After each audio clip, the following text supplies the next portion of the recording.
Oke, baik Bapak dan Ibu rekan-rekan semua. Assalamualaikum warahmatullahi wabarakatuh. Waalaikumsalam warahmatullahi wabarakatuh. Oke, selamat pagi semua. Dan pertama-tama saya mengucapkan terima kasih kepada rekan-rekan semuanya, terutama kepada Ibu Ciatun selaku wakil kepala sekolah yang mewakili Ibu yang hadir di sini, Bapak Salim juga selaku wakil kepala sekolah. Pertama-tama, marilah sama-sama kita panjatkan puji syukur kehadirat Allah Subhanahu wa taala. Hari ini kita masih diberikan kesempatan, kesehatan dan lain-lain sehingga kita bisa berjumpa, berkumpul dalam kegiatan diseminasi aksi nyata modul 1.4 budaya positif. Sebelum pemaparan atau diseminasi ini saya mulai, marilah sama-sama kita awali dengan membaca doa. Berdoa dimulai.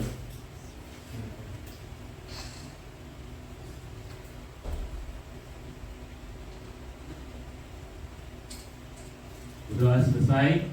Selanjutnya marilah sama-sama kita dengarkan arahan dari Ibu Kepala Sekolah yang kali ini diwakilkan oleh Ibu Ciatun selaku wakil Kepala Sekolah. Kepada Ibu Ciatun dipersilakan.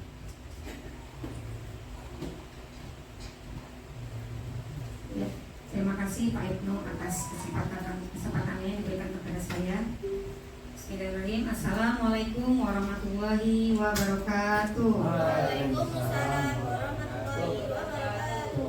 Yang saya hormati Ibu Kepala Sekolah SD Negeri 101 Ibu Walisa yang kebetulan hari ini sedang berhalangan hadir.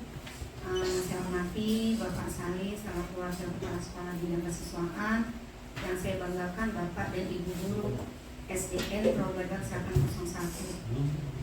Alhamdulillah pada hari ini kita bisa berkumpul di ruangan yang indah ini, di sekolah kita tercinta ini, dalam rangka untuk melihat diseminasi dari aksi nyata 1.4 dari Pak Ibnu Ruslan tentang budaya positif. Kegiatan ini adalah salah satu rangkaian dari kegiatan calon guru penggerak, baik itu angkatan 10, 9, 8 dan seterusnya. Mudah-mudahan apa yang Pak Ibnu akan sampaikan pada hari ini kita bisa dapat menyimak secara bersama-sama, kita ambil positifnya dan dapat kita laksanakan bersama-sama untuk kemajuan sekolah tercinta ini.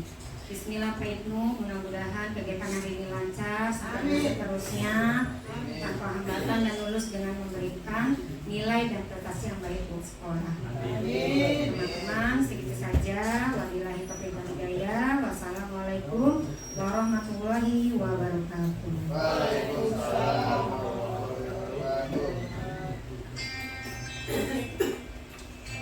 Baik, terima kasih kepada Bu Ciatun yang telah memberikan arahan.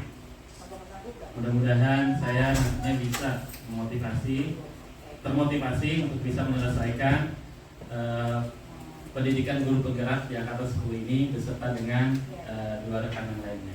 Baik, Bapak dan Ibu semuanya, di sini saya sudah menampilkan layar slide PPT. Ini adalah aksi nyata 1.4 budaya positif dari saya Ibnu Ruslan, guru SDN Perawanan 101 pagi. Oke, ini adalah pengajar praktik saya yang sudah 2 kali kemari ya Bapak dan Ibu. Mungkin sudah mengenal yaitu Ibu Fauzia. Kemudian yang sebelah kiri ini adalah fasilitator yaitu Ibu Retno Dwi Wiranti MPD. Beliau asli dari Yogyakarta.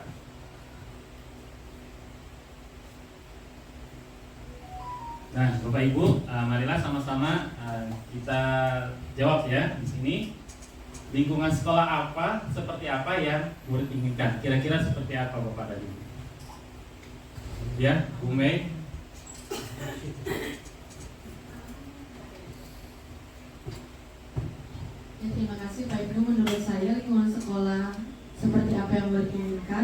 Sudah pasti lingkungan sekolah yang nyaman, Yang nyaman.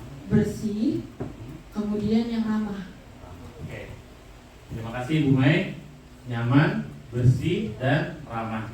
Ramah kepada anak. Ada yang lain Bapak dan Ibu boleh minta pandangannya? Mendukung. Ya, Bapak tadi. Mendukung dalam kondusif. Oke, mendukung. Ya.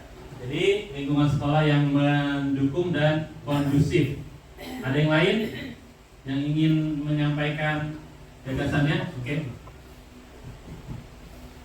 Mungkin tambahannya anak itu kan inginnya di sekolah itu tentram, ya, aman juga. Ya. Jadi anak itu bisa mengeksplor dirinya lebih berkembang. Oke. Jadi anak di sekolah itu bisa mengeksplorasi dirinya ya di berbagai bidang, tidak hanya akademis ya, tapi non akademis atau ekskul. Ada yang lain satu lagi? Cukup? Ya. Itu adalah keinginan apa tanggapan dari Bapak dan Ibu semua ya.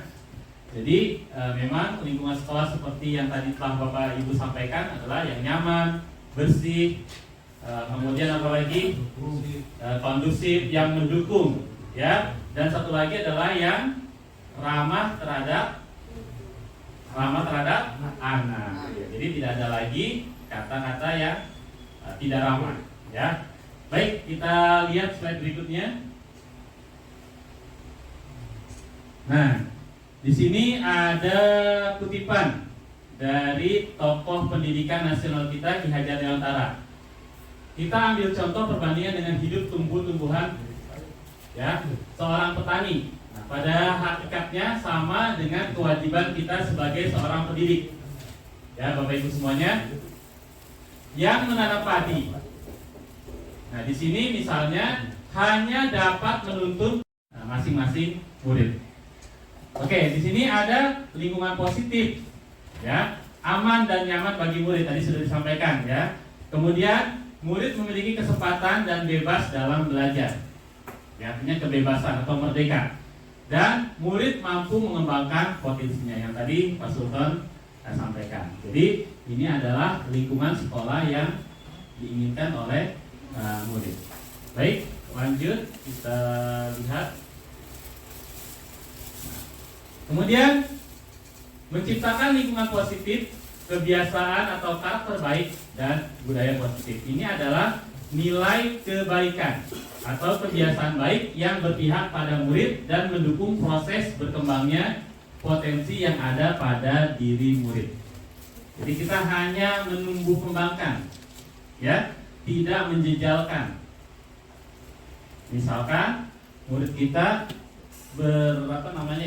berbakat di bidang olahraga. Nah, itu yang harus kita push, kita dorong semangatnya, ya, meski dia tidak berbakat di bidang matematika, ya. Jadi kita tidak memaksakan. Ya, kita hanya mendukung apa yang menjadi potensi yang sudah ada pada diri anak tersebut. Baik, kita lanjutkan kembali.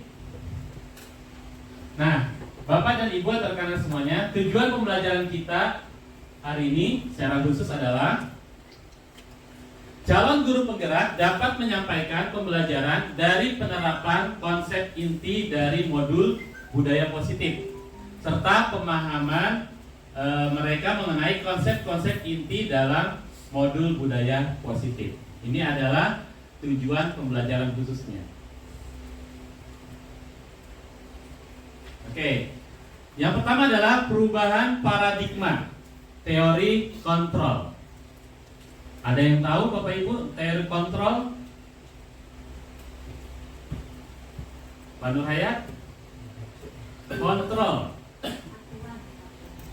aturan, menyeleksi, apalagi mengawasi, ya. Oke, kita simak, kita lihat apa sih teori kontrol itu. Nah, sebelumnya mari kita lakukan, ya, kegiatan yang nantinya akan kita ketahui apa sih itu teori kontrol tersebut. Oke, Bapak Ibu silakan berpasangan ya, berdua. Yang tidak ada pasangannya nggak apa-apa, ya. Oke, peran A, ada 2 peran nih. Silakan. Peran A dan peran B. Tugas A, silakan mengepal tangannya, ya, dan membayangkan Bapak Ibu yang mengepal tangannya, yang A, ya, memegang sesuatu yang sangat berharga, yang tidak boleh orang lain ambil, yang tidak boleh orang lain rebut dan sebagainya. Oke? Yang A. Coba sekarang tugas yang B. Pak Nurayat berarti ya. Tolong usaha rebut kepalan. Ya, coba dibuka kepalan temannya. Kira-kira bisa apa enggak? Bisa. Ya. Bisa? Oke, tidak bisa. Coba. Kenapa? Yang tidak bisa tadi, kenapa? Ya. Kenapa alasannya tidak mau membuka yang A ya? Rahasia. Yang A, coba Widya. Kenapa kepalanya tadi tidak bisa dibuka? Karena itu sesuatu yang penting buat saya, jadi jangan direbut sama orang lain. Oke, berarti karena ini adalah jiwa saya ya, tidak boleh direbut. Oke. Yang ketutup tadi siapa? Bu Mei, Bu Titin. Bu Titin kenapa tidak bisa dibuka? Karena yang kita genggam itu menjadi milik kita dan tidak semua orang bisa membuka. Oke. Ya, bagus ya. Terima kasih. Betul, karena apa yang kita punya jangan sampai direbut orang ya. Kayak laki kan.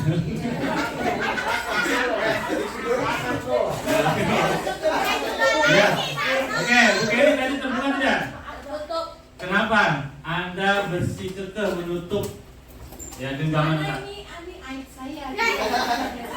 Oke, ini berkaitan dengan aib. Ya, jadi sesuatu yang buruk jangan sampai orang lain tahu, harus ditutup rapat-rapat. Tapi ada pepatah. Apa tuh? Tuh, seburuk-buruknya aib bahkan terbongkar. Oke, lanjut. Yang terbuka tadi siapa? Pak Salim, bukan? Karena sesuatu yang baik harus ditularkan kepada orang lain. Karena Pak Salim mengibaratkan kebaikan yang kita lakukan harus ditularkan kepada orang lain. Ada lagi yang terbuka? Tidak ingin berbagi. Terbuka tadi ya? Tertutup. Karena tidak ingin berbagi. Tidak ingin terbagi. Iya. Pelit. Iya. Bukan dasar pelit ya, tapi tidak ingin berbagi. Oke. Yang lain, Pak Sultan? Karena penting. Ya. Iya penting. Oke. Jadi tidak. Jadi alasan itu semuanya adalah betul, ya, sesuai dengan apa yang kita prinsipkan. Ya, ada yang tertutup, nggak bisa, karena itu memang punya saya, hak saya. Ada yang terbuka karena saya ingin berbagi kepada orang lain. Yuk, sama-sama kita lihat.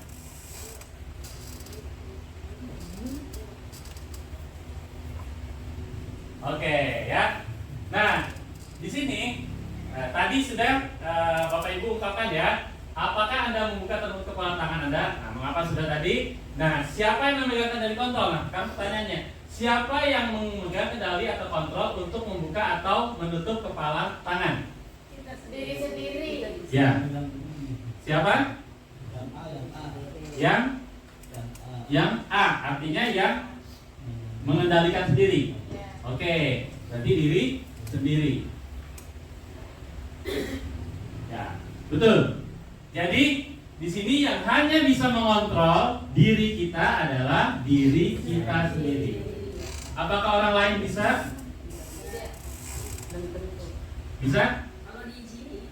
Kalau diizinin. Ya. Anda tidak bisa mengontrol orang lain. Tapi selama ini kenyataannya apa? Orang lain. Hah? Bisa. Bisa. Kita dikontrol orang atau orang lain kontrol kita. Nah, nanti kita akan bahas selanjutnya. Ini Nanti ada teori penghargaan dan penghukuman. Oke? Jadi intinya kontrol hanya bisa dilakukan oleh orang itu sendiri, tidak bisa orang lain. Nah, kemudian lihat di sini lingkungan positif. Nah, ini tidak bisa guru mengontrol murid. Nah, ini kita kembalikannya lagi. Berarti apakah guru harus mengontrol murid? Tidak. Lalu siapa yang mengontrol murid dalam belajar? Murid itu sendiri. Kita kembalikan lagi ke teori kontrol. Oke? Kita simak berikutnya. Ya. Oke, sebentar.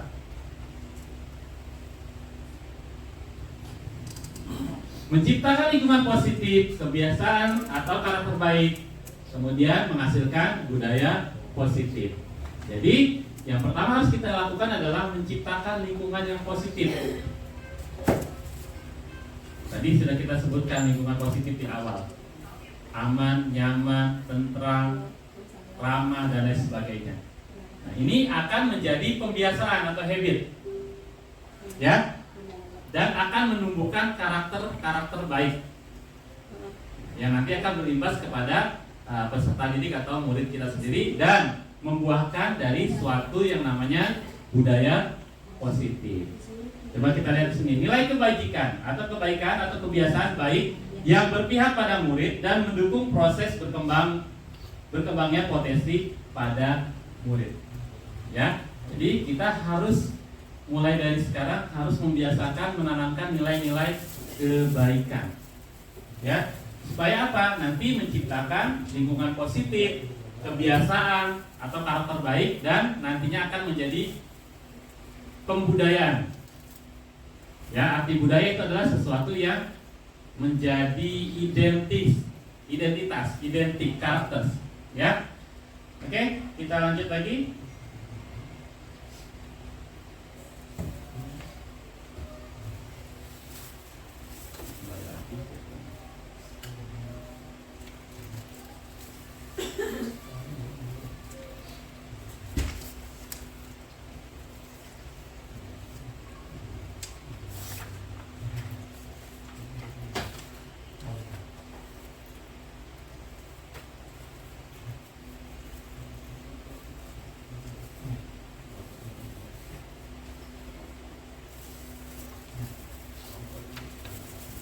Oke, Bapak Ibu, ya, saya ingin meminta pendapat kalian setuju atau tidak. Hukuman yang pertama dapat mendisiplinkan anak, setuju atau tidak? Tidak. Oke. Kenapa Ibu? Alasannya tidak. Ya, Dek, kalau dihukum ya jadinya bukannya disiplin, jadi takut. Jadi takut doang. Malah kadang jadi nggak mau berangkat. Oke, jadi semakin dihukum membuat anak semakin takut atau tidak nyaman. Oke, ada yang lain? Sepakat ya? Kenapa, Mei? Setengah-setengah. Setengah-setengah. Setengah-setengah. Ada beberapa anak yang memang harus dihukum terlebih dahulu baru dia berubah. Tapi ada beberapa anak juga yang menjadikan hukuman itu sebagai ancaman yang membuatnya tuh tidak nyaman. Ini setengah-setengah. Berarti ada plus minus gitu ya, Bu Mei ya. Ada yang lain? Tadi tidak setuju, ini setengah-setengah. Ada yang setuju atau tidak? Kalau kita dalam belajar memberikan hukuman, Bu Titin? Tidak. Ya, berarti ada dua versi nih. Nanti kita lihat ya, betul atau tidak. Yang kedua, hukuman positif seperti membaca atau membersihkan halaman dapat meningkatkan disiplin anak. Setuju atau tidak? Bapak Salih? Setuju. Oke. Ada berdampak positif untuk motivasi anak. Oke, berdampak positif. Jadi boleh ya dihukum. Namanya hukuman positif suruh membaca. Karena ini Pak hukuman positif. Oke. Ada yang lain? Bu Keri tadi apa? Tidak setuju. Oke, tidak setuju. Ini Bu Keri kayaknya orang yang paling terdepan nih. Tidak setuju adanya hukuman. Oke, nanti kita lihat lagi. Dan yang kedua, yang ketiga, memberi penghargaan. Nah, ini biasa kita lakukan. Kita selalu memberi penghargaan bagi siswa yang berprestasi. Kira-kira menurut Bu Nur, apakah dapat meningkatkan motivasi belajar siswa? Iya, dapat. Alasannya? Alasannya itu bisa merangsang teman-teman yang lain untuk seperti mereka. Ya. Oke. Jadi memberikan motivasi itu emang nggak harus dengan anak yang pintar aja dan yang lain, tapi melihat kita memberikan penghargaan, dia bisa dapat dia seperti ini gitu. Tapi penghargaan itu bukan hanya berupa benda, bisa berupa pujian, banyak deh. Oke, jadi setuju dengan adanya penghargaan. Oke, ada yang berkeberatan? Jangan semua setuju atau pernah melakukan, atau sedang mempersiapkan mau bagi rapor kayaknya. Ya, betul ya? Oke, nggak apa-apa. Saya nggak setuju. Saya nggak setuju. Baik, karena penghargaan tidak harus pada saat membagi rapor. Waktu-waktu, walaupun hanya berupa acungan jempol, sorak-sorak, Jadi reward pada saat pembelajaran. Oke, baik. Mantan Bu Suci yang tidak setuju kenapa? Saya nggak setuju karena di dalam penghargaan itu takutnya anak itu menjadi terbiasa dengan bukan terbiasa untuk sesuatu. Jadi meraihnya bukan keikhlasan atau memang menjadi sebuah kebutuhan buat mereka. Oke, jadi kembali ke teori kontrol ya. Berarti siapa yang mengontrol? Diri sendiri. Berarti hukuman termasuk kontrol diri sendiri atau orang lain? Orang lain, karena orang lain atau guru yang mengontrol.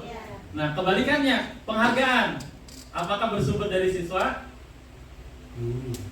Dari guru orang lain. Bingung nih. Ya, padahal kita tidak boleh memberikan hukuman ya, meminimalkan ada hukuman, justru kita memberikan penghargaan. Yuk, nanti nggak apa-apa, kita simak lagi.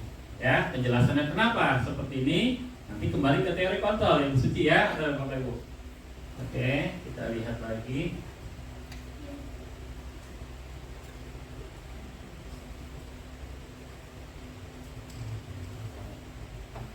Ya. Nah, sebelum kita membahas lebih lanjut lagi, di sini ada agenda kegiatan diseminasi saya hari ini, yaitu 1. Disiplin positif dan nilai-nilai kebajikan universal. Yang kedua, teori motivasi, hukuman dan penghargaan atau restitusi. Dan yang ketiga adalah keyakinan kelas. Yang keempat, kebutuhan dasar manusia dan dunia berkualitas.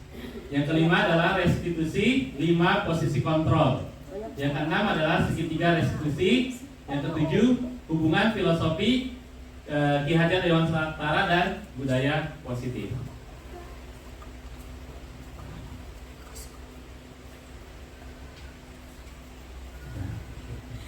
Kita masuk ke disiplin positif. Bapak Ibu, di sini dalam budaya kita makna kata disiplin dimaknai sebagai menjadikan sesuatu yang dilakukan seseorang pada orang lain untuk mendapatkan kepatuhan. Ya, kita cenderung menghubungkan kata disiplin dengan tidak kenyamanan. Nah, Bapak pendidikan kita Ki Hajar Dewantara menyatakan bahwa di mana ada kemerdekaan, di situ harus ada disiplin yang kuat. Sesungguhnya disiplin itu bersifat self disiplin, yaitu kita sendiri yang mewajibkan kita dengan sekeras-kerasnya. Tetapi itu sama saja. Sebab jikalau kita tidak cakap melakukan self disiplin, wajiblah penguasa lain mendisiplinkan diri kita. Dan peraturan demikian itulah harus ada di dalam suasana yang merdeka. Nah, dengan kata lain, seseorang yang memiliki disiplin diri berarti mereka bisa bertanggung jawab. Jadi kalau anak sudah memiliki disiplin, kita sudah memiliki disiplin, berarti kita sudah memiliki tanggung jawab terhadap apa yang kita lakukan. Ya, karena mereka mendasarkan tindakan mereka pada nilai-nilai kebajikan universal tersebut.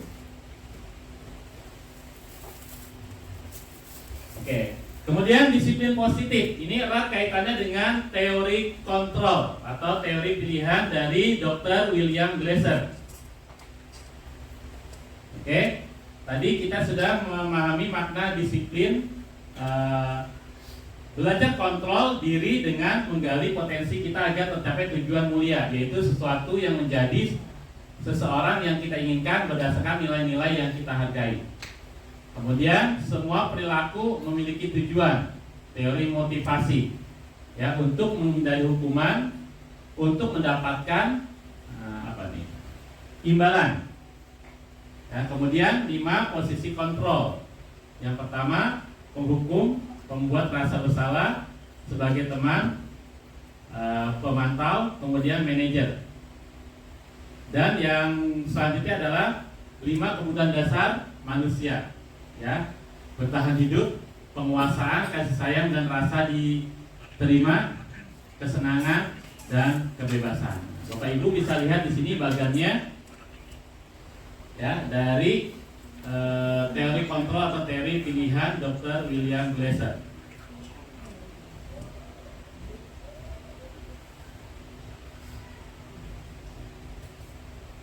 Oke? Nah, apa sih nilai-nilai kebajikan universal tersebut? Di sini nilai-nilai kebajikan adalah sifat-sifat positif manusia yang merupakan tujuan mulia yang ingin dicapai, ya, setiap individu. Nilai-nilai tersebut bersifat universal dan lintas bahasa, suku bangsa, agama maupun latar belakang. Artinya apa?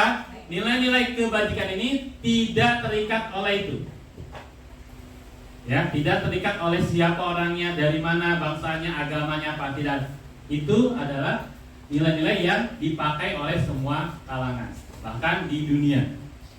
Nah, setiap perilaku atau perbuatan memiliki tujuan.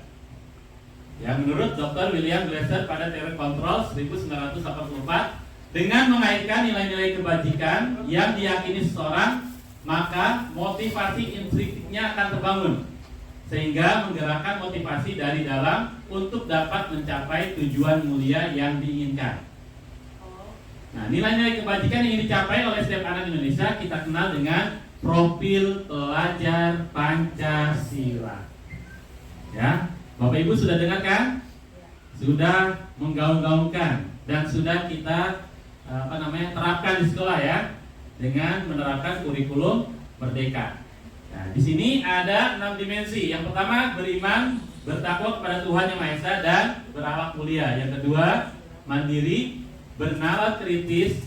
Yang ketiga tadi, yang keempat, berkebinekaan global. Yang kelima, bergotong royong, dan keenam adalah kreatif. Ini adalah nilai-nilai kebajikan universal berdasarkan profil pelajar Pancasila. Dan masih banyak lagi, ya, nilai-nilai kebajikan universal lainnya. Namun di sini kita menitikberatkan adalah profil pelajar Pancasila. Oke. Kemudian teori motivasi perilaku manusia. Di sini motivasi eksternal. Ya, contohnya adalah untuk menghindari ketidaknyamanan atau hukuman. Nah, tadi sudah kita bahas, ya, setuju atau tidak hukuman atau penghargaan. Nah, ini salah satu motivasi eksternal. Artinya apa? Motivasinya itu bukan dari diri seseorang, tapi dari orang lain. Karena takut, tidak nyaman, nanti disanksi dan lain sebagainya. Yang kedua adalah motivasi eksternal. Yang kedua adalah untuk mendapatkan imbalan dari orang lain, hadiah, ya, atau institusi. Apa yang saya dapatkan apabila saya melakukannya. Tadi kita sudah bahas, ya, saya mau rajin supaya dapat penghargaan dari Bu Guru, dari Pak Guru. Itu salah satu adalah motivasi eksternal, bukan berasal dari diri siswa tersebut. Ya, nanti khawatir yang seperti tadi mesti disampaikan, ya, posisi, ya.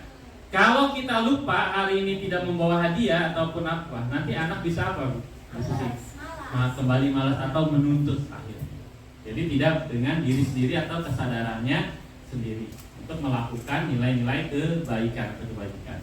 Nah, motivasi yang kedua di sini adalah motivasi internal. Ya, tujuan disiplin positif. Nah, ini tadi kita bahas di awal. Untuk menghargai diri sendiri. Jadi siswa melakukan sesuatu kebaikan karena ingin menghargai dirinya sendiri. Ya, sebagai contoh, kenapa anak itu jujur? Ya, berarti dia ingin menghargai diri sendiri, bukan karena orang lain yang menilai. Ya, dan nilai-nilai kebaikan lainnya.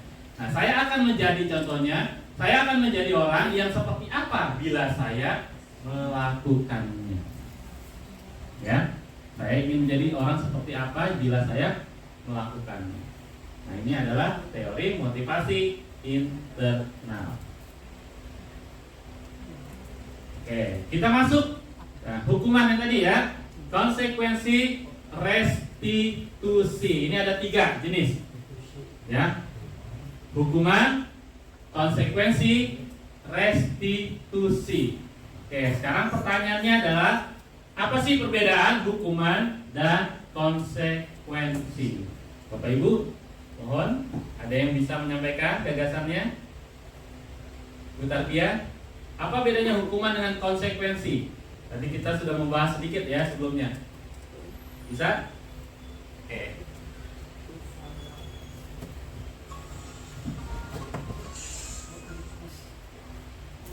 Kalau hukuman itu mungkin karena ada kesalahan Ya. atau anak melakukan yang tidak sesuai dengan aturan, maka Ya. diberikan hukuman. Oke. Kalau konsekuensi itu hanya diberikan karena dia Tidak mengerjakan. Iya, tidak mengerjakan, tapi diberikan agar dia lebih rajin. Lebih rajin. Dikasih Oke. Artinya masukan memberikan atau nasihat iya, gitu. nasihat, Oke. toleransi. Ya. Oke, ada yang lain? Bu Tatia, hukuman jika anak tidak mengerjakan sesuatu, sedangkan konsekuensi hanya mengingatkan, gitu ya, mengingatkannya. Ya. Kalau hukuman untuk menegakkan keadilan, kalau konsekuensi membantu siswa untuk belajar dari tindakan mereka sendiri. Oke. Jadi konsekuensi belajar dari tindakan mereka sendiri. Oke, kita lanjut. Nah, sekarang ada beberapa pernyataan. Ya, nanti Bapak Ibu menebak ya, kita tebak bersama-sama. Apakah hukuman atau konsekuensi? Mari ya kita diskusikan. Oke, kita menyuruh anak mencatat atau anak mencatat 100 kali di dalam buku kalimat. Saya tidak akan terlambat lagi. Saya tidak akan terlambat lagi karena terlambat ke sekolah. Menulis 100 kali. Hukuman. Apa? Hukuman. Kenapa Bu Titin menyebut hukuman? Karena kegiatan mencatat 100 kali di dalam buku dengan kalimat saya tidak akan terlambat lagi, itu kan berupa hukuman. Ya. Karena dia pernah melakukan, dia pernah terlambat, maka dia dikasih hukuman untuk mencatat 100 kali di dalam buku dengan kalimat saya tidak akan terlambat lagi. Oke, jadi ini kategori hukuman. Ya. Oke, baik. Yang kedua, lari mengelilingi lapangan basket 2 kali karena terlambat di sekolah. Hukuman atau konsekuensi? Hukuman. Oke. Bu Suci, yang lain dari Pak Ayat. Kenapa disebut hukuman? Lari mengelilingi lapangan. Jadi pelanggaran yang jelas dan hukumannya sudah jelas dilakukan. Jadi Oke. ini bagian dari hukuman akibat dari kelalaian atau akibat melanggar peraturan. Oke. Jadi ini adalah kesalahan akibat kelalaian juga. Yang ketiga, murid diminta untuk push up 15 kali karena tidak menggunakan masker ke sekolah. Kira-kira apa Bapak Ibu? Hukuman. Apa konsekuensi? Hukuman ya. Oke, ada hukuman dan konsekuensi, nanti kita lihat. Menggantikan kertas tugas teman yang telah dicoret-coret. Konsekuensi. Berarti ini konsekuensi ya. Membersihkan tumpahan air di meja tulis karena tersenggol pada saat belajar. Konsekuensi. Berarti yang tadi dijelaskan Pak Sari ya. Oke, melakukan sesuatu akibat dari perbuatannya ya. Lanjut, murid disuruh untuk mengenakan sepatu seharian di sekolah karena tidak mengenakan sepatu hitam. Tidak mengenakan ya, ini artinya tidak mengenakan ya. Hukuman, lari mengelilingi lapangan basket 2 kali karena terlambat 10 menit untuk pelajaran PJOK. Hukuman atau konsekuensi? Konsekuensi. Oke, sekarang kita lihat ya. Jawabannya. Ya. Yang pertama tadi hukuman. Nanti tadi ada kan bedanya kan? Hukuman. Kira-kira kalau hukuman itu kita lihat apakah ada keterkaitannya antara siswa melanggar dengan apa yang kita berikan? Ada nggak keterkaitannya? Ada. Ada. Apakah gara-gara terlambat dia harus menulis 100 kali? Iya. Iya, itu sebagai hukuman. Iya. Agar dia tidak terlambat lagi. Nah, itu ada keterkaitannya nggak? Nggak ada. Jadi sesuatu seperti ini yang tidak ada keterkaitannya disebut hukuman. Apakah dengan mencatat 100 kali anak tersebut besok akan datang lebih awal? Tidak ada, tidak ada hubungannya, betul? Nah, sedangkan yang kita lihat konsekuensi, lihat menggantikan kertas tugas teman yang telah coret-coret. Nah, ini tergolong konsekuensi. Ada kan tidak keterkaitannya? Ada. Ya, bentuk apa? Jadi berupa apa bentuk? Tanggung jawab. Ada kaitannya ya, Bu Suci ya. Dia mencari-cari buku, maka dia harus tanggung jawab menggantikan buku temannya yang baru. Kemudian dia menumpahkan air di meja. Berarti anak tersebut konsekuensinya harus apa? Bersihkan. Berarti ada hukumannya ya, harus bersih. Nah, yang tadi ini. Nah, bawa. Ini pelajaran Pak Sultan nih. Lari mengelilingi lapangan 2 kali karena terlambat 10 menit. Karena pelajaran olahraga. Ada nggak keterkaitannya?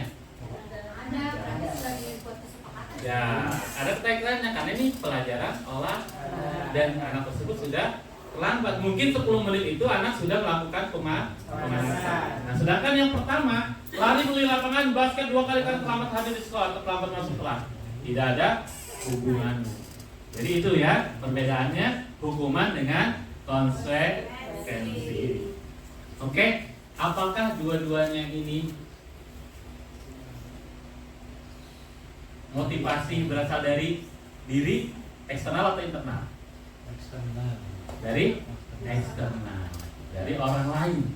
Jadi bukan berasal dari siswa, ya, untuk mendisiplinkan dirinya. Oke, kita lanjut.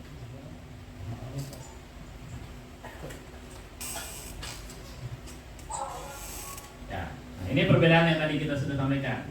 Hukuman sesuatu yang menyakitkan dan harus terjadi, sedangkan konsekuensi adalah sesuatu yang harus terjadi.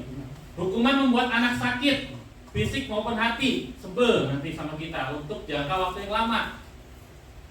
Pokoknya kalau saya gedek ya. Sedangkan konsekuensi membuat anak merasa tidak nyaman, tapi waktunya pendek. Ya. Yang ketiga, anak akan membenci kedisiplinan, sedangkan konsekuensi anak menghargai kedisiplinan.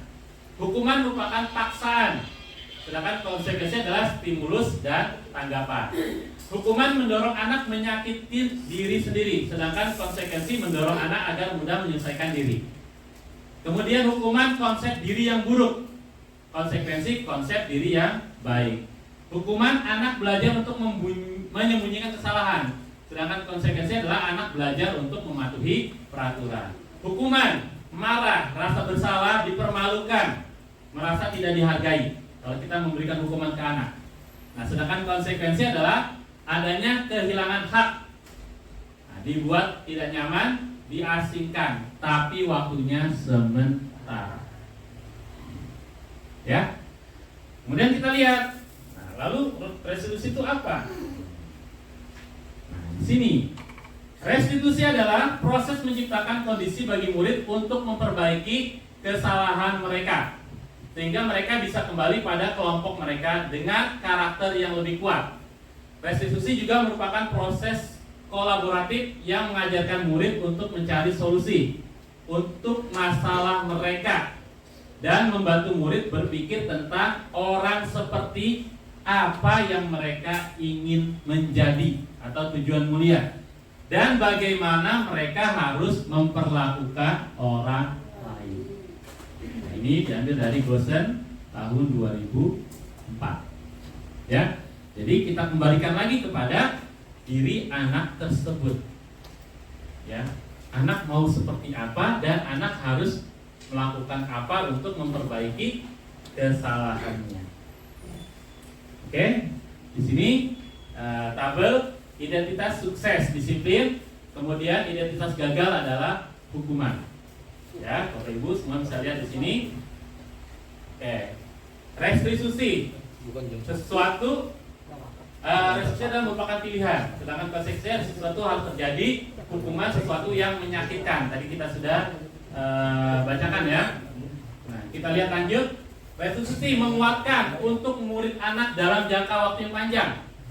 Jadi kita menguatkan karakter anak tersebut untuk waktu yang lama. Sedangkan tadi hukuman, ya kan, hanya menimbulkan apa? Rasa kebencian, rasa kebersalahan, tidak dihargai, tidak dihormati. Restitusi, nah, di sini korban mendapatkan ganti. Nah, sedangkan konsekuensi korban bisa diabaikan. Nah, sedangkan hukuman korban mendapatkan keadilan. Kemudian hukuman murid atau anak akan tersakiti. Konsekuensi murid anak dibuat tidak nyaman, sedangkan restitusi murid atau anak mendapatkan penguatan. Hukuman perilaku pasif agresif meningkat. Konsekuensi penguatan hanya bertahan dalam jangka waktu pendek, sedangkan dengan restitusi masalah terpecahkan. Oke, identitas gagal kemudian hukuman adalah sistem tidak akan berjalan bila murid tidak takut.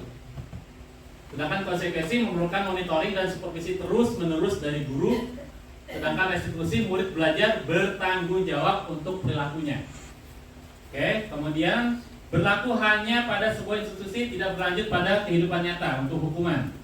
Kemudian konsekuensi membantu penerapan mengikuti peraturan dalam masyarakat. Sedangkan restitusi fokus pada pemecahan masalah dalam jangka waktu yang panjang.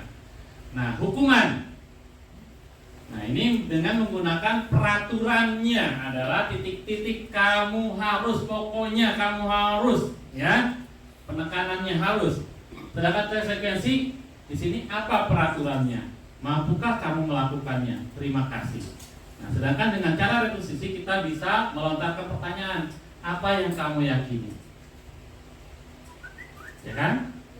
Apa yang bisa kamu lakukan untuk memperbaiki masalah ini?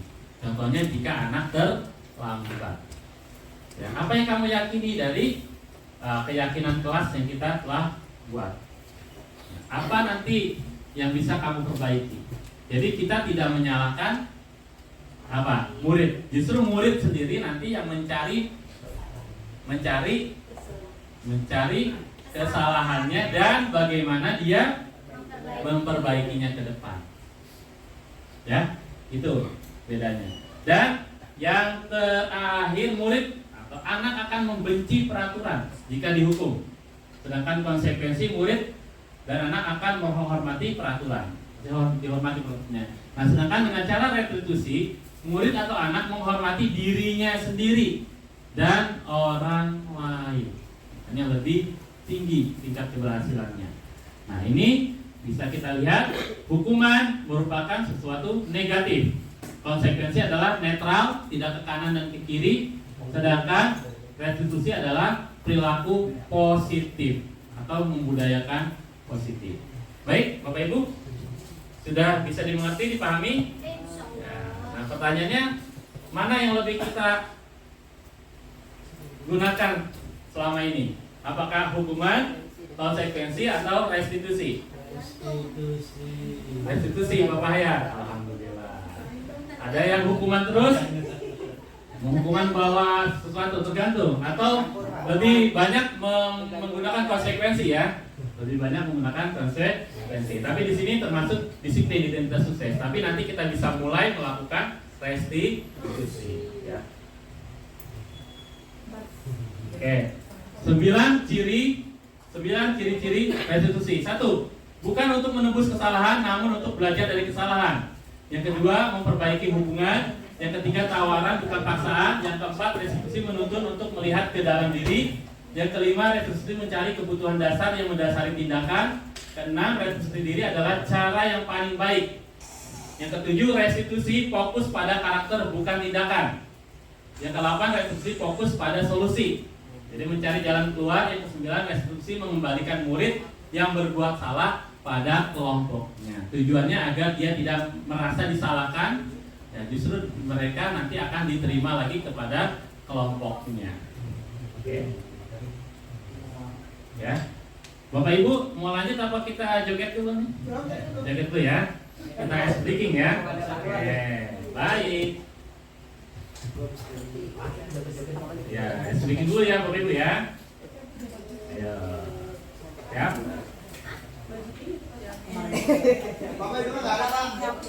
Ya. Ya, ya, silakan berdiri. Silakan berdiri, silakan berdiri. Ya, silakan berdiri. Bapak Ibu yuk. Ya, ikutin ya. Salam tamram nih.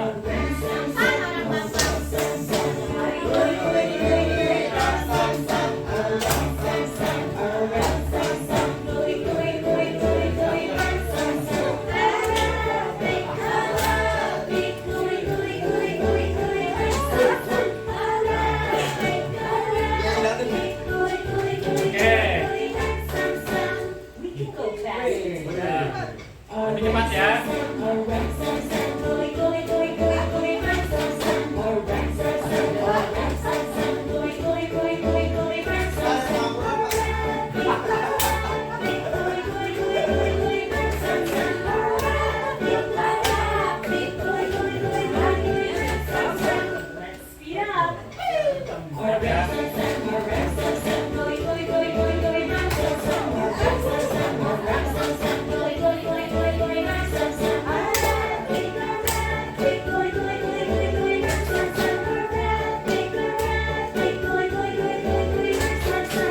Lebih cepat lagi.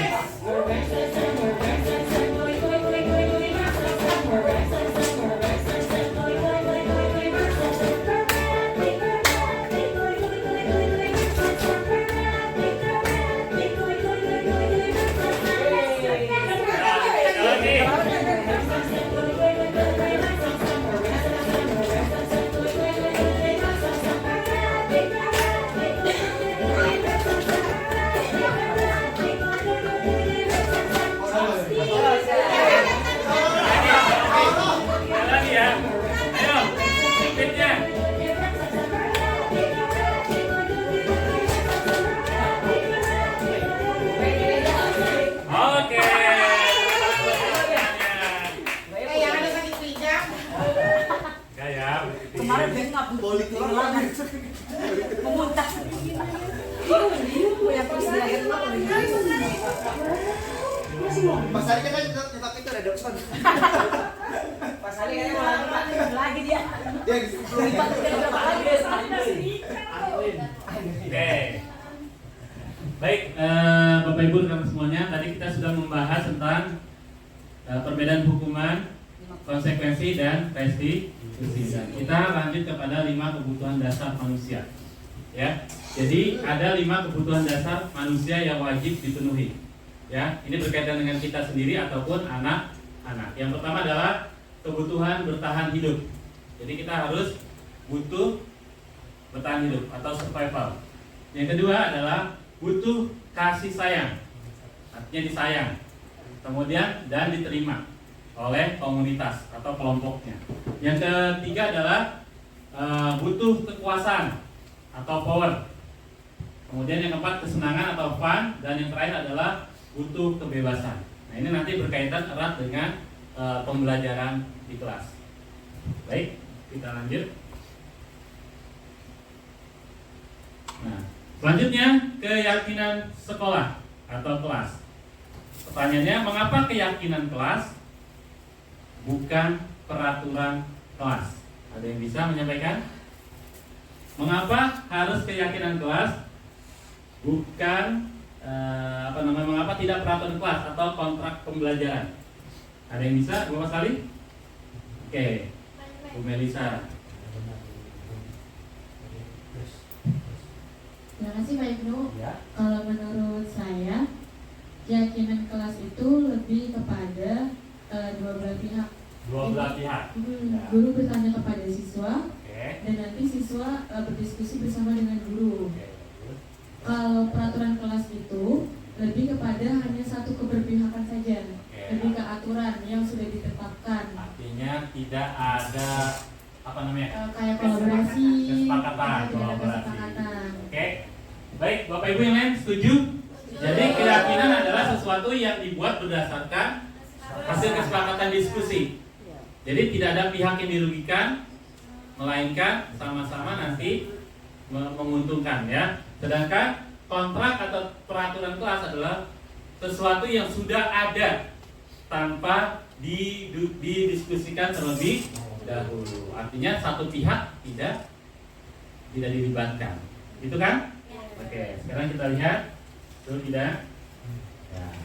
Keyakinan sekolah atau kelas karena menekankan keyakinan pada seseorang akan lebih memotivasi seseorang dari dalam diri.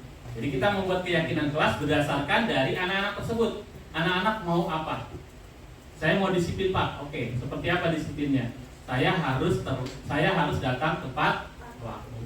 Jadi ada kata kerja positif. Saya ingin lingkungan bersih. Terus bagaimana cara mendapatkan lingkungan bersih atau kelasnya bersih? Berarti kalian harus apa? Saya akan melaksanakan tiket. Berarti dari siapa? Dari dalam diri siswa. Ya, yang kedua, karena seseorang akan lebih tergerak dan bersemangat untuk menjalankan keyakinan. Ya, keyakinannya daripada mengikuti peraturan tertulis tanpa makna. Tadi kita sudah dengarkan dari Bu Mei bahwa kesepakatan itu dibuat bersama-sama. Ya, sedangkan peraturan sudah ada atau sudah terbuat. Ya, jadi tidak ada yang satu orang tidak dilibatkan. Nah, keyakinan adalah nilai-nilai kebajikan universal yang disepakati, artinya tersirat atau tersurat bersama-sama. Baik. Keyakinan sekolah atau kelas berupa pernyataan yang bersifat universal yang mudah diingat dan dipahami serta harus diterapkan dalam lingkungan sekolah. Ya, jadi ini menggantikan posisi peraturan kelas. Ya. Kemudian kesepakatan dibuat bersama-sama, betul tadi. Ya, pernyataan kelas dibuat dalam bentuk positif. Ya, Bapak Ibu positif ya, yang tadi sudah kita buat ya. Jadi tidak dilarang membuang sampah. Kira-kira itu menurut keyakinan kelas tidak? Tidak. Seperti apa? Buanglah sampah pada tempatnya. Ya. Saya bersedia membuang sampah. Saya sanggup. Saya harus. Saya bersedia. Saya sadar. Nah, itu adalah kalimat-kalimat positif. Kemudian guru berperan dalam mewujudkan terbentuknya keyakinan kelas atau sekolah. Artinya peran guru adalah sebagai kontrol. Nanti kita lihat kontrol guru ini gimana. Ya, sebaiknya keyakinan sekolah atau kelas tidak terlalu banyak, jangan beribet. Ya, banyak. Jika terlalu banyak akan sulit mengingatnya dan akibatnya sulit untuk dijalankan. Yang simpel, ya, disiplin, kreatif dan lain sebagainya. Kemudian pendekatan restitusi 5 posisi kontrol. Ini yang pertama, guru atau orang tua. Ini guru, tidak hanya guru, orang tua atau atasan bisa menjadi penghukum. Tadi kita sudah bahas ya, menghukum, penghukum. Guru sebagai pembuat merasa bersalah. Guru, orang tua atau atasan sebagai teman. Guru, orang tua atau atasan sebagai pemantau. Dan guru, orang tua, atasan sebagai manajer. Ini kayak di kantor ada manajer ya. Kita lihat di sini. Oke, penghukum. Nah, guru berbuat biasanya menghardik, nunjuk-nunjuk, nyindir, menyakiti. Seperti ya, anak terlambat lagi, selalu datang terlambat. Kapan sih tepat waktunya? Kalau kamu tidak melakukannya, saya akan titik-titik. Ya. Murid berkata, saya tidak peduli, biarkan saja, nanti juga marah-marah lagi. Hasilnya, pasti siswa memberontak, menjadi pendendam dan menyalahkan orang lain. Dampak bagi pada murid, mengulangi kesalahan kembali. Tetap akan terlambat, perilaku menjadi agresif. Kemudian pembuat merasa bersalah, Guru berbuat, berceramah, menunjukkan kekecewaan mendalam dengan kata-kata, kamu ini bagaimana ya? Kamu sudah berjanji dengan ibu tidak akan terlambat lagi. Kamu kenapa ya? Senang sekali mengecewakan ibu. Ibu benar-benar kecewa sekali. Kamu seharusnya sudah tahu ibu sudah lelah sekali. Selalu saja kamu salah. Ibu stres jadinya. Kata muridnya, maafkan saya bu. Hasilnya apa? Menyembunyikan, menyangkal, dan berbohong. Ya, dampak pada murid akan merasa rendah diri, merasa gagal, dan tidak berbahagia. Oke, kemudian posisi teman. Guru berbuat, membuat alasan-alasan untuk murid-muridnya. Guru dengan kata, ayolah lakukan untuk bapak ibu. Ya sudah, kali ini nggak apa-apa, nanti ibu bantu bereskan. Kata murid, saya pikir bapak ibu teman saya. Hasilnya ketergantungan, dampaknya murid tergantung, tidak mandiri dan tidak bisa memutuskan. Kemudian posisi pemantau. Guru berbuat, menghitung dan mengukur. Guru berkata, apa peraturannya? Coba jelaskan konsekuensinya lagi. Apa yang telah kamu lakukan? Apa yang terjadi sekarang? Lalu muridnya berkata, saya akan dapat berapa bintang atau poin kalau saya melakukan hal itu, Pak. Jika sudah melakukan hal tersebut, saya akan mendapatkan apa? Apa hadiahnya? Dan lain sebagainya. Hasilnya menyesuaikan bila diawasi. Ya, artinya harus diawasi dulu bisa berhasil. Dampak bagi muridnya menitik beratkan pada dampak pada dirinya sendiri, mendapatkan hadiah atau mendapatkan hukuman. Ya. Nah, posisi yang paling baik, lihat pemantau dengan nada suara datar bahasa tubuh yang paham. Ya, kata Pak Guru, adik, tahu Pak kamu jam berapa kita memulai? Tahu Pak, kamu terlambat 15 menit. Apakah kamu sudah mengerti konsekuensi yang harus dilakukan bila terlambat? Paham Pak, saya harus tinggal kelas pada jam istirahat nanti dan mengerjakan tugas ketertinggalan saya. Guru, ya benar. Nanti pada saat jam istirahat kamu harus tinggal di kelas ya untuk menyelesaikan tugas yang tertinggal tadi. Saya tunggu. Nah, jadi di sini tadi kita sudah paham ya. Kita menanyakan kesalahan anak tersebut dan meminta anak memahami kesalahan dan bagaimana anak tersebut harus memperbaiki kesalahannya. Jadi bukan dari gurunya, tapi dari anak itu sendiri. Baik, kita lanjut. Ya, ini manajer ya mengajukan pertanyaan apa yang kamu yakini, apa yang ya. Oke, kata guru hebat dari guru berbuat manajer mengajukan pertanyaan. Apa yang kita yakini? Apa yang kamu yakini hal tersebut? Kalau kamu meyakininya, maukah kamu memperbaikinya?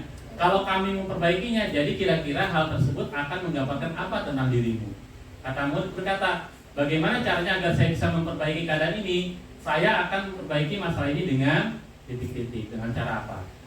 Penguatannya adalah, hasilnya adalah menguatkan karakter atau watak siswa atau murid. Dampak pada murid, mengevaluasi diri bagaimana menjadi diri yang lebih baik. Ya, ini adalah posisi manajer. Ya. Kemudian segitiga restitusi. Oke, Bapak Ibu, lihat di sini ada gambar segitiga. Ya, di dalam segitiga itu ada kata paling bawahnya adalah menstabilkan identitas. Kemudian sebelah kiri adalah validasi tindakan yang salah, dan gambar yang kanan, ya sisi yang kanan adalah menanyakan keyakinan. Oke, dengan kata-kata demikian menstabilkan identitas. Setiap orang pasti pernah melakukan kesalahan. Kamu bukan satu-satunya yang pernah melakukan. Ya, nah ini dengan cara segitiga restitusi. Kemudian validasi tindakan yang salah. Adakah cara yang lebih efektif untuk mendapatkan apa yang kamu butuhkan? Atau kamu tentu punya alasan mengapa melakukan hal tersebut? Ya. Nah, baru yang ketiga adalah kita menanyakan keyakinan. Keyakinan kelas apa yang telah kita sepakati? Dan kamu nanti ingin menjadi orang seperti apa? Jadi kita akan kembalikan lagi kepada anak tersebut. Nah, itu nantinya membuat anak tersebut akan bisa memperbaiki dirinya dan bisa meningkatkan karakter lebih baik sesuai dengan keyakinan kelas yang sudah disepakati.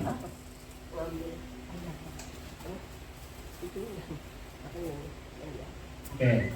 Jadi di sini segitiga restitusi adalah materi baru yang saya dapatkan dalam program pendidikan guru penggerak. Restitusi dilakukan sebagai upaya membantu siswa memperbaiki diri agar dapat kembali ke kelompoknya dengan karakter yang lebih baik dan kuat. Itu tujuannya. Jadi kita melakukan restitusi untuk mengembalikan, memperbaiki siswa, ya, dapat mengembalikan siswa dengan karakternya yang lebih baik dan lebih kuat. Ya, ini adalah tujuan daripada restitusi.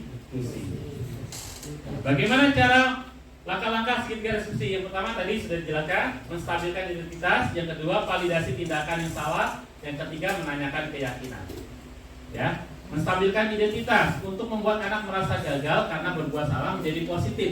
Jadi tidak menyalahkan, ya, tapi menjadi lebih positif terhadap dirinya dengan cara guru berkata, berbuat salah itu hal yang manusiawi. Tidak ada manusia yang sempurna. Bapak Ibu juga pernah berbuat salah dulu. Ya, kita pasti bisa menyelesaikan masalah ini. Bapak atau Ibu tidak tertarik untuk mencari tahu siapa yang benar, siapa yang salah. Tapi Bapak lebih tertarik untuk menyelesaikan masalah ini. Kalau kamu menyalahkan dirimu sendiri terus-menerus, apakah kamu bersikap baik pada dirimu sendiri? Nah, ini adalah contoh dari menstabilkan identitas. Mengatasi masalah tanpa masalah sama dong. Ya, seperti itu. Ya. Yang kedua, ya, validasi tindakan. Ya. Membantu murid mengenali basis need atau kebutuhan dasar yang ingin diketahui ketika melakukan kesalahan itu. Pada dasarnya setiap tindakan manusia tujuannya adalah memenuhi basic needs. Apakah itu power, freedom, love, and belonging, fun, atau survival. Dengan guru berkata seperti berikut. Kamu bisa saja akan melakukan hal yang lebih buruk, tapi kamu tidak melakukannya. Artinya apa? Dia berbuat salah, tapi kita menyatakan dengan yang baik. Ya, kamu beruntung tidak sampai melakukan hal yang itu. Coba kalau kamu tadi melakukannya, ya kan? Kemudian kamu pasti punya alasan mengapa melakukannya. Apa yang penting bagi kamu? Kamu boleh tetap berusaha menjaga sikap itu, tapi tambahkan sikap yang lain atau yang baru. Maukah kamu belajar cara yang lain untuk mendapatkan yang kamu butuhkan tanpa harus, misalkan dia berantem, memukul? Ya. Kemudian, apakah kamu bisa melakukan dengan lebih baik besok? Itu kan semuanya adalah pernyataan-pernyataan yang positif. Jadi kita tidak menyalahkan apa yang mereka perbuat, namun kita akan memberikan arahan yang lebih baik lagi untuk anak bisa memperbaikinya. Dan yang terakhir, meyakinkan, menanyakan keyakinan yang sudah kita sepakati pada saat kita berada di kelas. Ya kan, Bapak Ibu membuat peraturan kelas, ya, atau keyakinan kelas. Di sini anak melihat kesalahannya dihubungkan dengan norma sosial dan nilai-nilai mendasari manusia berinteraksi dengan orang lain. Contohnya guru berkata, apa nilai yang kita percaya di kelas atau kelas kita? Nilai-nilai universal apa yang telah kita sepakati? Kelas yang ideal itu seperti apa sih? Kamu ingin jadi anak seperti apa ke depan? Apa yang kamu rasakan ketika kamu melakukan itu? Nah, kamu menjadi orang yang seperti apa? Ini adalah bentuk menanyakan keyakinan. Oke, Bapak Ibu, sampai di sini ada yang ingin bertanya atau menguatkan keyakinan atau menguatkan apa yang telah saya paparkan? Apa lanjut? Lanjut ya. Oke. Di sini tujuan akhirnya adalah filosofi pemikiran KHD, ya, akan menumbuhkan budaya positif, ya. Dan dari budaya positif tersebut akan terwujudnya profil pelajar Pancasila yang ada 6 elemen tersebut. Beriman, bertakwa kepada Tuhan Yang Maha Esa dan berakhlak mulia, berkebinekaan global, bergotong royong kreatif, bernalar kritis dan mandiri. Ya, ini adalah tujuan akhirnya, menciptakan daripada budaya positif. Nah, oke, filosofi pemikiran Ki Hajar Dewantara. Tadi guru diibaratkan adalah seorang petani, murid itu adalah sebagai benih, dan sekolah hanya bisa menuntun. Ingat Bapak Ibu, kita hanya bisa menuntut dan merawat ya tumbuh kembangnya anak-anak kita atau anak didik kita di kelas. Ya. Kemudian guru menghamba pada murid. Menghamba di sini artinya guru berdedikasi ya kepada murid. Pendidikan harus berpihak pada murid dengan memperhatikan minat dan bakatnya. Kemudian pendidikan adalah menuntun. Menuntun segala kekuatan pada anak dengan memerhatikan kodrat alam dan kodrat zaman agar selamat dan bahagia di dunia bahkan nanti sampai di akhirat. Ya. Kemudian budi pekerti. Di sini budi pekerti juga dapat diartikan sebagai keperpaduan antara cipta, kognitif, kasa, afektif sehingga menciptakan karya atau psikomotorik. Pendidikan adalah tempat persemaian. Ya, jadi tempat persemaian dari benih yang tadi diibaratkan, ya atau sawahnya. Gitu. Oke, budaya positif, nilai-nilai kebajikan universal, pembentukan keyakinan kelas, memperhatikan kebutuhan dasar manusia. Ini menjadi pembiasaan dengan adanya kontrol atau pengawasan, yaitu sebagai manajer kita. Yang tadi sudah kita bahas, guru sebaiknya adalah berperan sebagai manajer, ya, bukan penghukum, bukan pembuat merasa bersalah, bukan sebagai teman, ya, pemantau dan lebih utama adalah manajer. Dengan cara melakukan segitiga restitusi dalam menyelesaikan permasalahan siswa. Yang sudah saya jelaskan tadi. Oke, budaya positif muncul ya dari diri anak sendiri, yaitu motivasi intrinsik. Ya, dengan interdisipliner yang tidak terulang, sekolah yang nyaman dan pembelajaran yang menyenangkan. Maka memperbaiki kesalahan murid sesuai dengan kebutuhan dasar murid. Oke, aksi nyata yang sudah saya lakukan berkaitan dengan budaya positif. Oke, saya sudah, Bapak Ibu, membuat keyakinan kelas. Nah, ini adalah dokumen daripada pembuatan keyakinan. Kenapa keyakinan kelas terlebih dahulu harus kita lakukan? Bapak Ibu tahu? Supaya tujuan pembelajaran bisa tercapai. Ya, karena di sini adalah dasar. Ya, dasar nanti kita akan melakukan tindakan pembudayaan atau budaya positif dalam menumbuhkan budaya positif. Oke. Kemudian di sini juga saya sudah mencontohkan menerapkan segitiga restitusi. Ya. Oke,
menurut kamu keyakinan apa yang berkaitan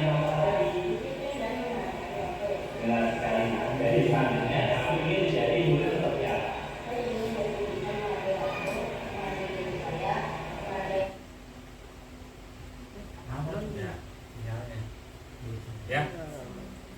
Ya, ini adalah contoh. Nanti kita lanjutkan dulu.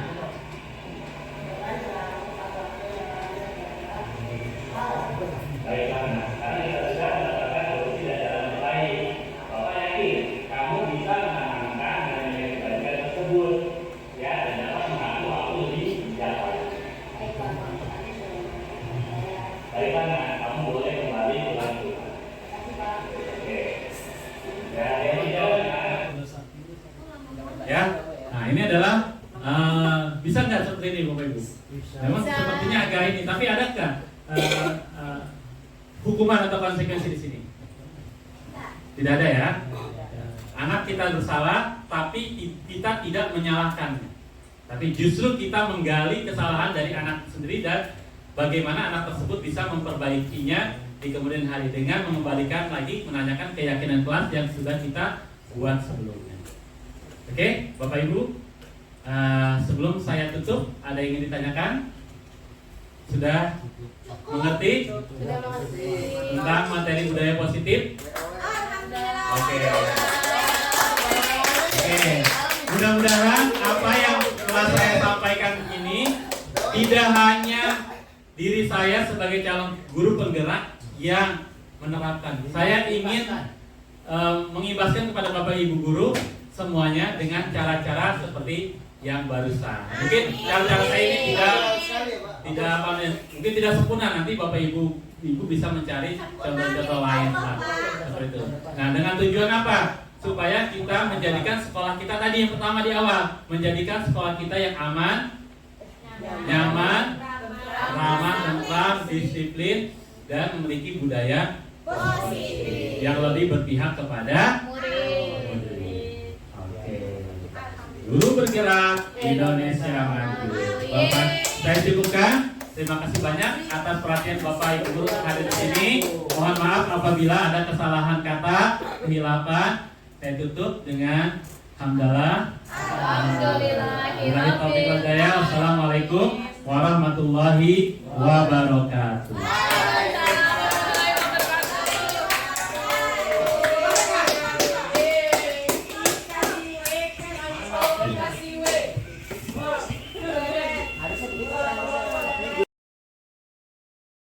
Assalamualaikum warahmatullahi wabarakatuh. Oke, selamat pagi semua. Baik, anak-anak, hari ini kita akan membuat keyakinan kelas.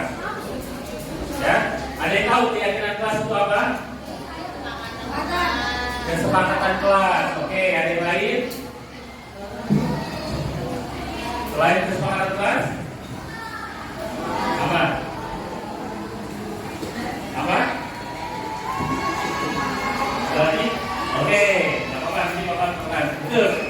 Kesepakatan kelas. Artinya apa? Kita nanti akan menyepakati nilai-nilai kebaikan yang harus kalian lakukan, yang bersumber dari kalian pribadi.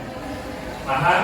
Nah, contohnya, Pak, saya mau jadi anak yang soleh, ya kan? Saya mau jadi anak yang pintar. Saya mau jadi anak yang ramah kepada orang lain. Saya mau jadi anak yang peduli lingkungan.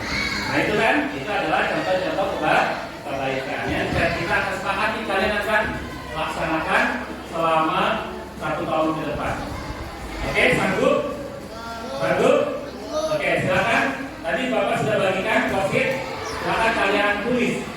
Ya, keyakinan apa yang kalian akan lakukan selama 1 tahun ke depan bersama dengan Bapak di kelas ini. Oke? Ya, dan nantinya kalian harus konsekuensi dengan apa yang kalian tulis, ya harus melaksanakannya dengan baik. Oke, karena ini bersumber dari kalian semuanya, bukan dari Pak Guru. Silakan, yuk. Ya. Ayo, silakan ditulis apa-apa saja yang akan kalian lakukan ya di dalam keyakinan kelas kita. Oke, ada yang sudah? Sudah, oke. Silakan. Nanti Bapak pilih ya. Dari mana dulu? Oke. Kalau positif sudah? Oke, silakan. Menempel. Silakan. Menempelkan. Kelompok ini sudah. Lanjut kelompok sebelah. Ayo. Jangan itu. Nah, boleh di sini.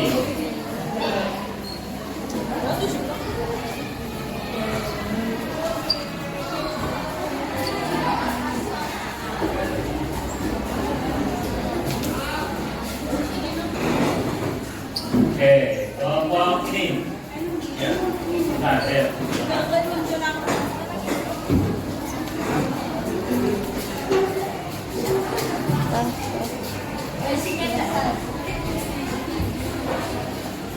Oke, Bapak akan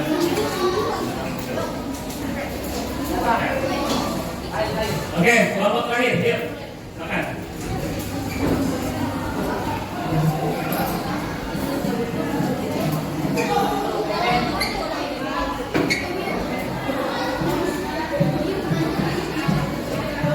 Oke, silakan duduk kembali. Ya, Bapak akan cek semuanya apa yang kalian akan yakini. Bersih. Saya ingin disiplin, saya ingin bertanggung jawab terhadap lingkungan. Saya ingin menjadi anak pintar. Saya akan mengerjakan PR tepat waktu. Saya ingin menjadi lebih disiplin. Saya ingin berteman dengan siapapun. Saya ingin jujur.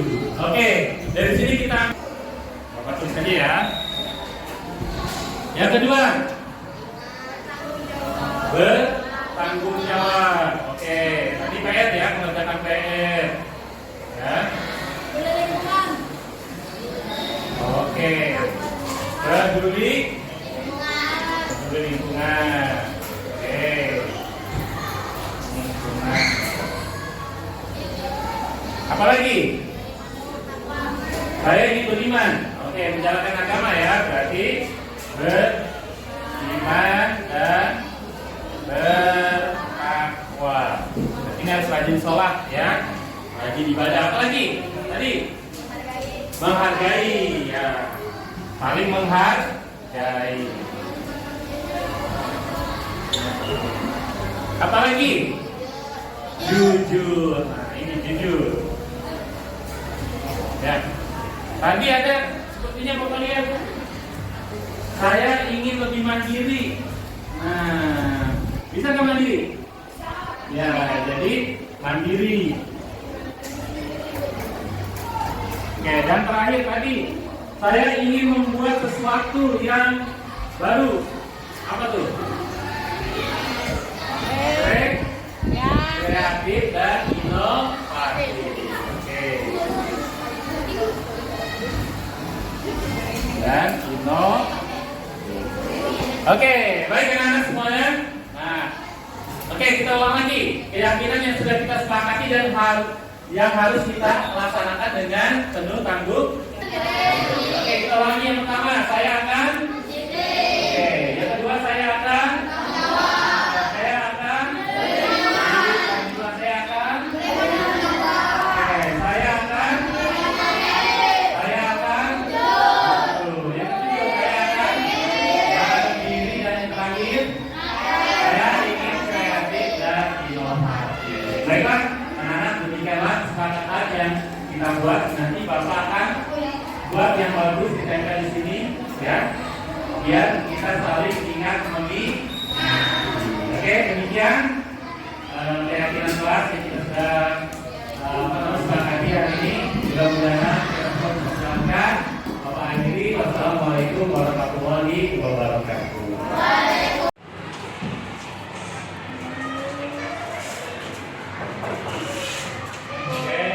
Waalaikumsalam, silakan Nak. Oke, gak apa-apa, silakan duduk ya. Kamu lanjut mengerjakan ulangan ya.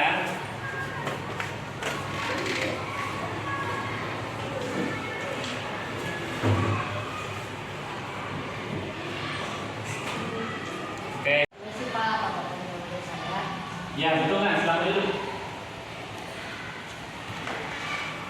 Oke, dia tahu nggak kalau Bapak panggil? Oh Pak, karena tadi saya datang menonton, padahal ulangan sudah dimulai. Bagus, berarti kamu sudah tahu ya maksud kenapa kamu Bapak panggil ke sini. Nah, menurut kamu, apakah tindakan kamu barusan itu termasuk perbuatan yang baik? Bisa Pak.